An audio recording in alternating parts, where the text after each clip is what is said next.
अस्सलाम वालेकुम दोस्तों, ये देखिए आपको मैं अभी विज़िट करवा रहा हूँ। सगरादा फैमिलिया का नाइट व्यू है। यहाँ से मैं गुज़र रहा था, मुझे बड़ा ज़बरदस्त व्यू लगा और मैंने सोचा कि आप लोगों को भी शेयर करूँ।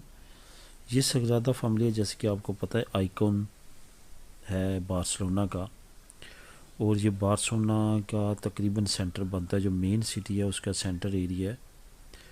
और ये हर वक्त फुल फिल रहता है टूरिस्ट से। लेकिन अब कोरोना वायरस की वजह से टूरिस्ट थोड़ा सा क्या काफ़ी ज़्यादा टूरिस्ट में कमी आई है। ये अंडर कंस्ट्रक्शन है, तकरीबन 2023 तक ये अंडर कंस्ट्रक्शन रहेगा। 2023 के बाद जो है ये ओपन होगा 100%। अभी ओपन है लेकिन सिर्फ म्यूज़ियम और आउटसाइड से।